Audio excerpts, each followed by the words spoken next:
I am Daniel Lucas, and welcome to Book 101. Book 101 is all about the books that I read for the last 40 years, and today I have my special guest. He is the author of several books, no other than Mr. Richard Ayer.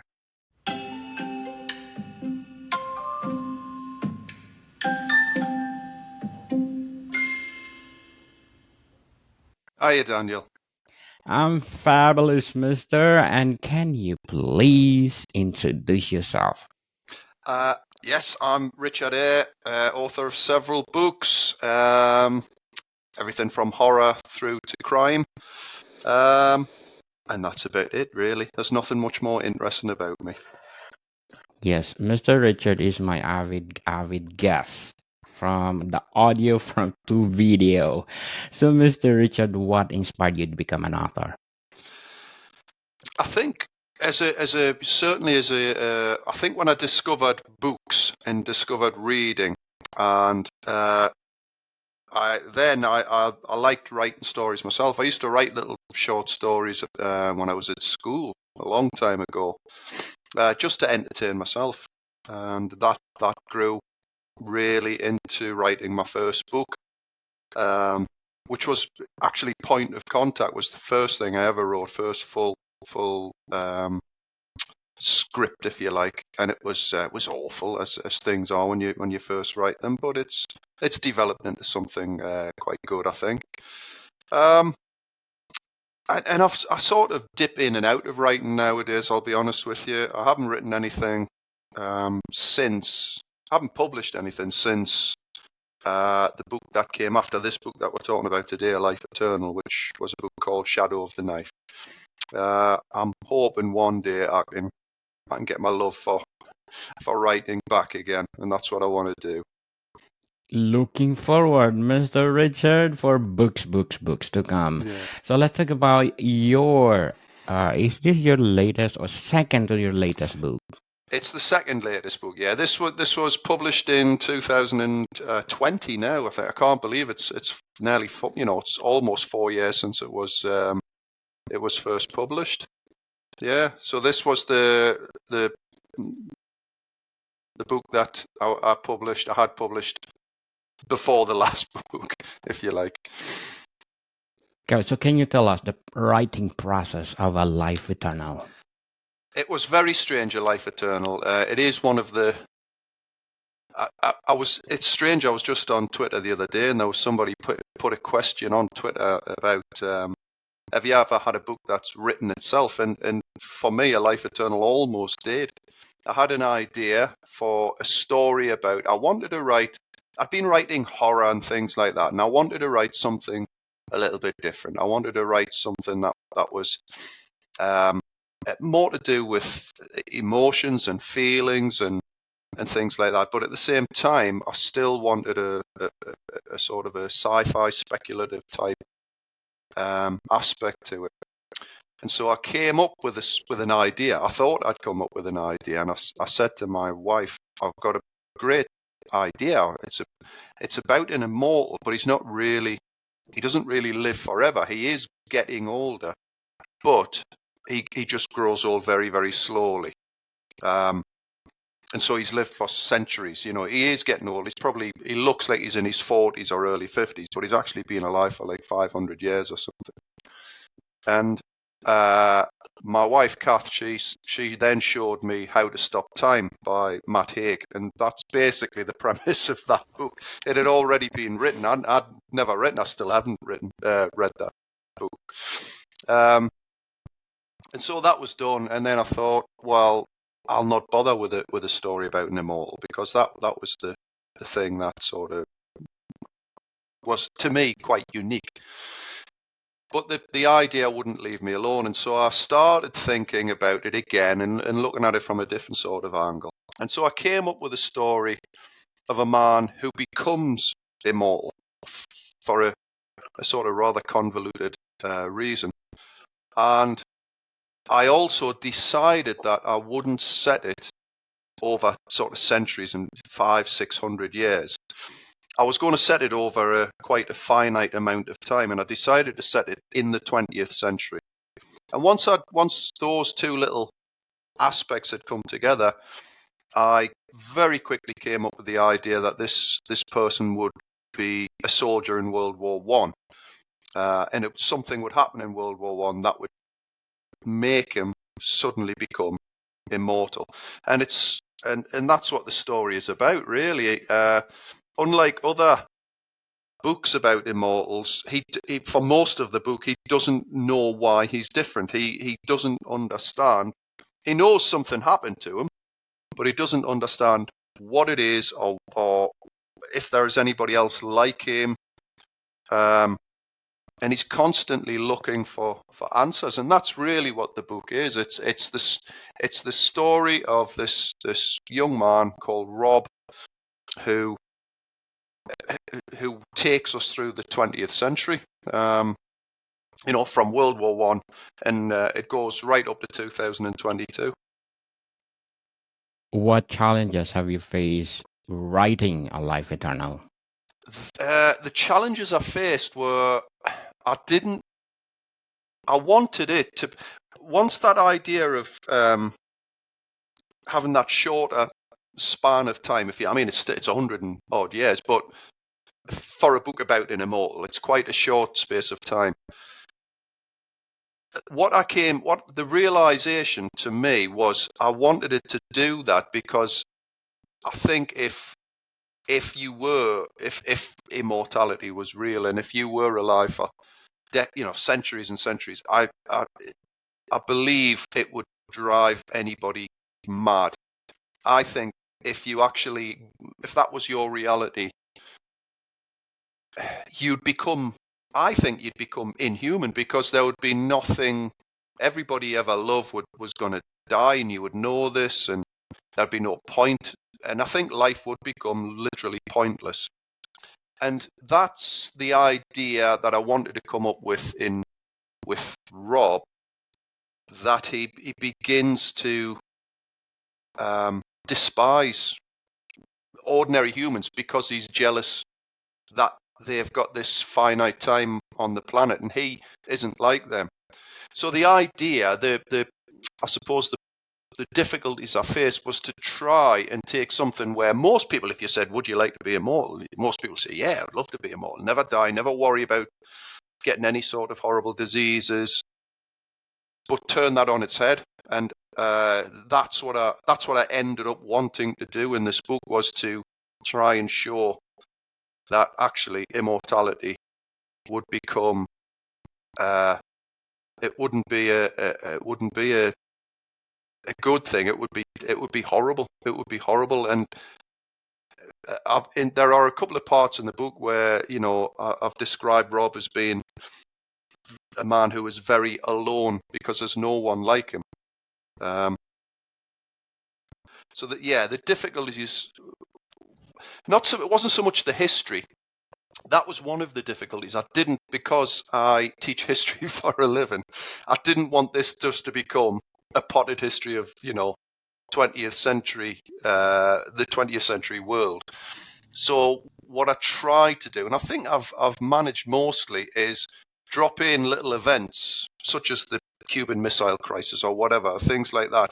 But I've dropped that into Rob's world, and that was one of the difficulties, was not to put my historian head on and then just tell a story about everything that happened in the 20th century, because the story had to be about Rob. I was just going to say another thing that I'd never done with this book, and I've never done since, is it's written in first hand. It's written as if Rob is telling his story. And that brings its own difficulties. Every other book that I've written before, I've had little vignettes of, it could be something that happens to other people, but it's away from the main character. Obviously, if you're writing from that character's point of view, everything has to be seen through his eyes. And the difficulty is to make it not, try not to make it boring, talking about what he's had for his tea or things like that. So, yeah, there was a few difficulties, but I think it turned out all right. Interesting, Mr. Richard. So how do you handle writer's block when you're writing A Life Eternal? I didn't have any. Once I had those for this one, I didn't really. I rattled out the first script for this book in less than 3 months, and it was nigh on done. You know, it was just bar tidying up, and there was one or two little changes that we made.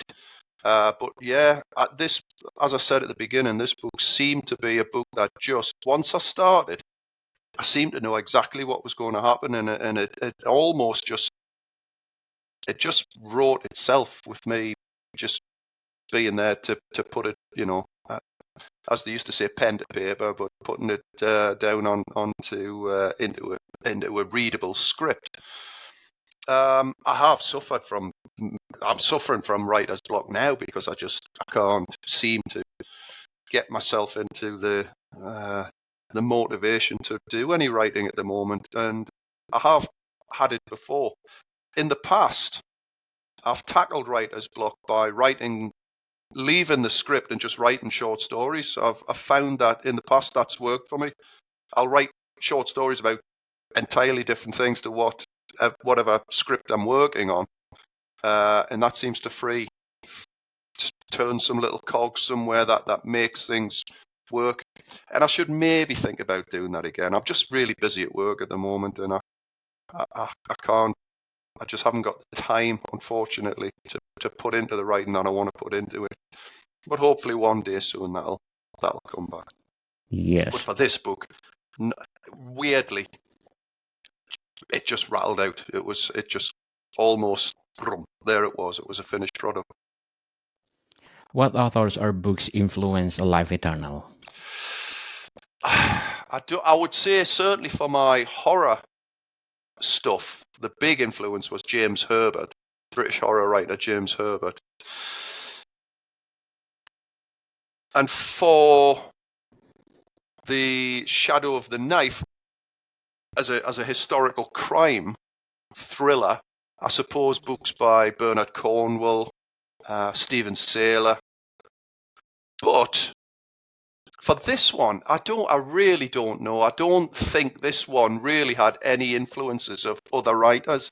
This feels to me like my book, like you know, I'm possibly if anybody reads the book, they might think, oh well, it's a bit like this author's or it's a bit like that author's.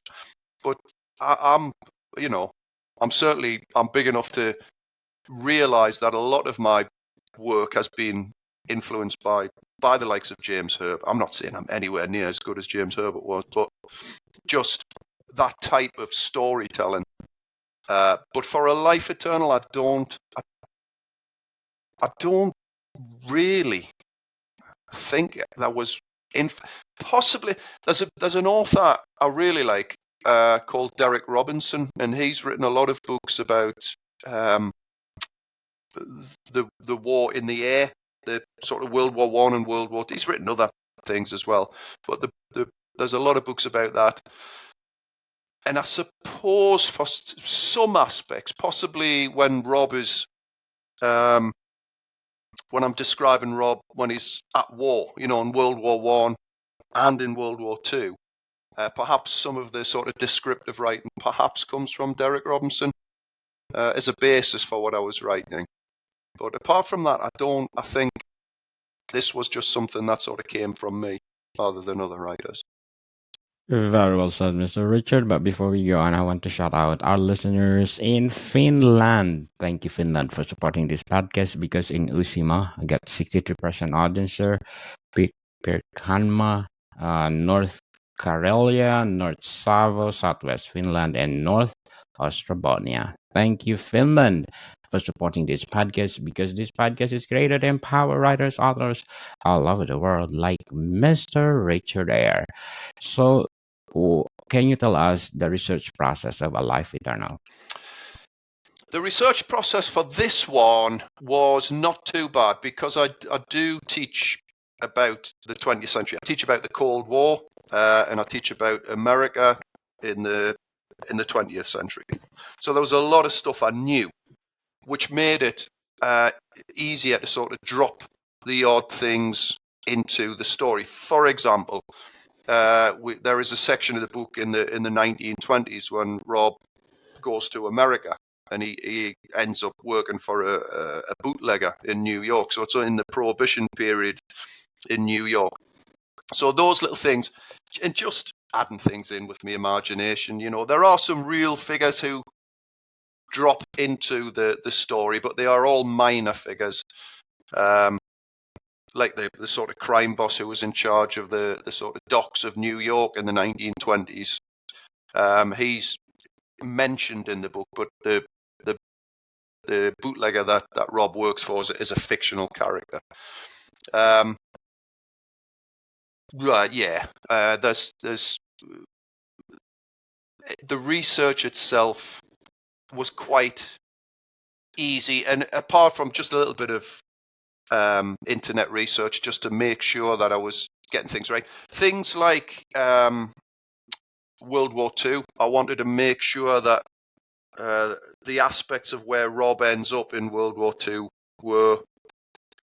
could possibly be real. I'm not saying any one person follows the path that Rob follows, but just getting the dates and the periods of the places where the different battles were and things like that. That was the bit of research that took the longest, I suppose. Is it A Life Eternal? Is your favorite book that you have written? It is for me, yeah. It is my favorite book. Like anybody, like any writer, I think the more you write, the better you get. Your writing gets better. And don't get me wrong, I've read the book since, and there are sections where I think, oh, I could have done that better. I could have done that better. But I think you're always going to get that, and I think you just have to. That there comes a point where something is a finished product, and you just think that's it. But yeah, for me, for the story, for the way it turned out, and really for the first time, for getting away from sort of pulp fiction, quite graphic horror. I like it because it's a very different book. It's got a quieter inner tale to tell, and it's just one man's story, which is something I'd never done before, and I like that. I like the way it turned out immensely. So for me, other people might say other books are better and they like them better, and that's great. But for me personally, yes, A Life Eternal is my. If you're liking your books to your children, this is my favourite child. So, can you share a memorable moment when you're writing A Life Eternal? God, blimey! I think it was that little light bulb moment when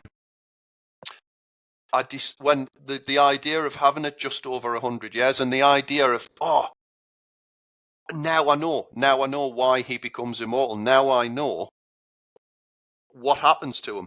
And once that happened, the entire story just went bang, there it is. I know exactly how this is going to end.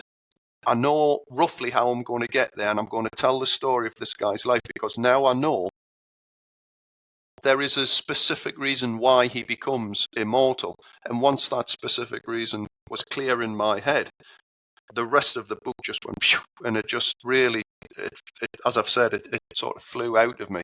So I think that was the turning point, and that was why this book, I think, stands out for me as writing it. It stands out because that one little aspect just opened up the entire book and opened up the entire story and brought Rob to life. And to me, all of my characters are real. Phil Sturgis from the Prophecy stories, I've been talking to you before about this, and he's very much me.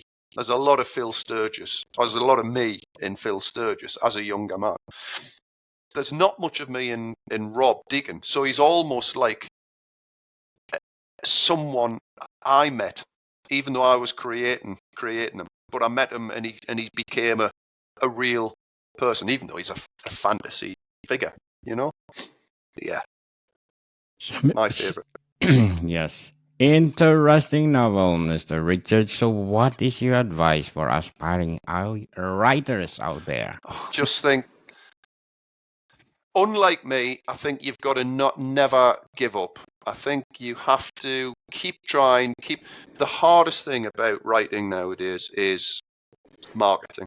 That is the thing that I don't know how to do.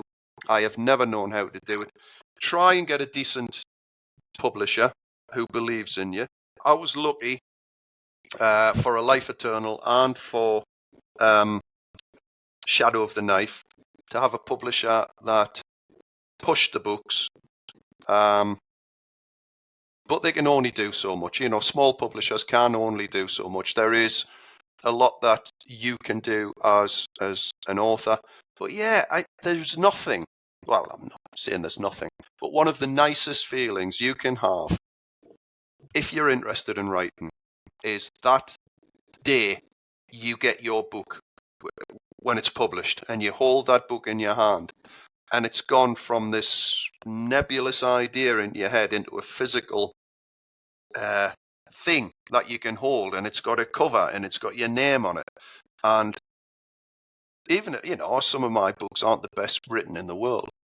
Life Eternal's all right, but just that thrill, it's an absolute thrill to hold a finished product in your hand. You know, it's a thrill to finish when you write the end. It might be the first script that you've done. It's nowhere near the end because you're going to have to go through it again and go again and again and again. But just to finish it, to get, I don't know, 90,000 words down, and just think, blimey, I didn't even know I had 90,000 words in my head, you know. To write them in a coherent manner is wonderful. So, but yeah, marketing. If you're good at marketing and you can write something half decent, you should be absolutely fine. If you haven't got time to market like me, you have to sort of rely on other people, and they can only do so much. So, Yes. yeah, but it's a It's wonderful feeling. It's a wonderful Finishing a feeling, book. people. Yeah, It's priceless when you're holding your book. it is. It is. So, Mr. Richard, what are the some things or topics that you want passionate about exploring in your writing? I think history. I'm passionate about history. I do love history, but at the same time, like I said with this book, I didn't want to just make it into a history book. You know, I think some books do about immortals. You know, it's sort of like, well, one day I bumped into Mozart and I helped him create a piano concerto, and another day then I bumped into Einstein. You know, it's not real. The reality of this book was he's an ordinary guy just thrust into this extraordinary situation. I think a book, it's like art. It's you create something that becomes yours, and you hope other people like it. And really, that's what writing is. That's true. So, how has your writing evolved over time? I think it's just got better. I think I've just got better at structuring, better at grammatical, noticing grammatical errors, noticing things like that. I think that's one problem with specifically Minstrel's Bargain is I really do need to go back and just clear up the grammatical errors in it. When I can be bothered to do that, you know. But then there's another big part of us thinks that's what I wrote then, you know, I should maybe just leave it. But yeah, I think it's just the ability to express something. My biggest problem, I think, is I'm too verbose as a writer. I write too much, and what I'm constantly trying to do, and it certainly started to happen with The Life Eternal, and it's happened with Shadow of the Knife, is I'm trying to cut down what you're trying to put across into fewer words, and that's how I've developed. I just think I've developed into being able to put across things a little bit better than I did previously. But I think that's the same for everybody. You know, the more you do anything, the hopefully the better you become. Unless you're a serial killer, then you don't want to get better at that or things like that, you know, which is what Shadow of the Knife is about. But yeah. So I've So, just got Mister, better. how do you handle feedback or criticism of your work? I tend to take criticism quite well. As a teacher, you're getting criticised all the time. There's always somebody coming into your lesson and looking at your lesson and saying, you could have done this, you could have done that. And I think there are times where I don't agree with it. There are times where I think it's unfair. Some criticisms, and there are times when I think it's unfair, and I think you haven't understood what I've tried to do. However, the one thing I have never done, and I never would, is to, have a go at somebody for criticising my work. It's entirely up to them. Nobody owes me anything. If they don't like the book, then they don't like it. I might find it annoying that they don't like it for reasons that I don't agree with, but I just keep quiet. The best criticism is the ones where somebody will write a review and say, I didn't like it because of X, Y, Z. And if you think, sometimes I might think, you know what, I can see what you mean by that. And the next time, I'll try and make it better. One of the best reviews I got for Minstrel's Bargain was off this reviewer. Put a lot of effort and time into it and said what they liked about it and what they didn't. And what they didn't like was the ending. And as I read this, I sort of thought, yeah, I get you. I understand what you're trying to say. And I think that improved my writing, because I think the endings to my books became better because this one person bothered themselves to write that. They gave it a 3-star review, but they said they would have given it more if the ending wasn't the way the ending was in Minstrel's Bargain. And I think it's true. You need, and ever since that, I've tried to leave every book with an ending that is satisfying for a reader. Now, Shadow of the Knife is left open-ended because I always planned, and I still do, to write at least one sequel to that book. And people have commented on how much they like the ending of A Life Eternal. It's the ending that works for this particular story, and I have to thank particularly Pete and Cy at Burning Chair, because the ending is not very different, but slightly different. And Pete suggested something, and then I wrote it, and it works much better. And I'm pleased we did that. And yeah, so criticism can be good. I've had other reviews where people are just horrible, and you just think, "Oh, just there we are. That's people." It's not much you can do. Yes, you cannot please all the people. No.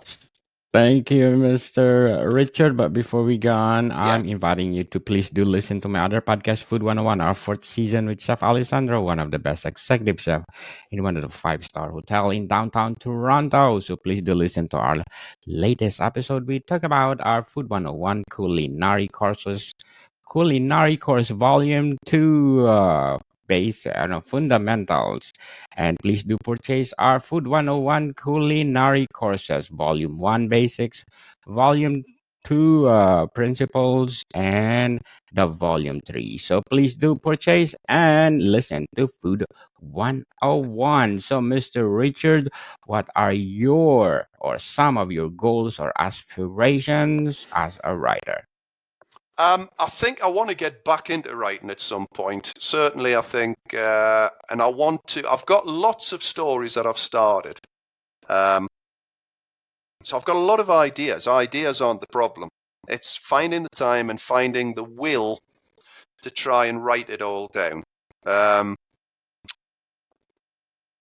I suppose the main aspiration would be, is to finish the sequel to Shadow of the Knife, which I've written a fair few chapters, about 8 or 9 chapters of that now, and I know where it's going to go. I just need to get into it and get it finished.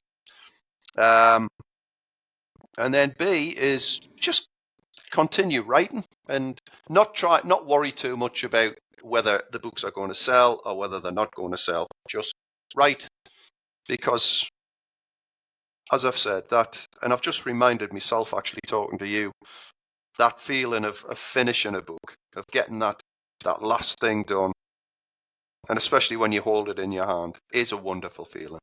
And I'm missing it a bit, and I would like to do that again. So just more books, I suppose, is there. That's the main thing. Good luck for your goals, Mr. Thank Richard, you. and looking forward for another books this year, or another more books this year. So, Richard, can you please invite our listeners to support all your books? Please do. There's as I've said, there's something for everyone. If you like a bit of crime fiction, there's Shadow of the Knife. That's got some decent reviews. If you like something a little bit more esoterical and about life, there's A Life Eternal. If you like a little bit of fast action, sci-fi, modern sort of urban sci-fi thriller, there's Point of Contact. And if a bit of gory, blood-soaked pulp horror floats your boat, there's the Prophecy trilogy of the Minstrel books. So there's something for everybody. Yes, people, let's support Mr. Richard there, because if we support him, more books to come. So, Mr. Richard, thank you for your time. Thank you, Daniel. Thanks very much. More to come, people. See you soon.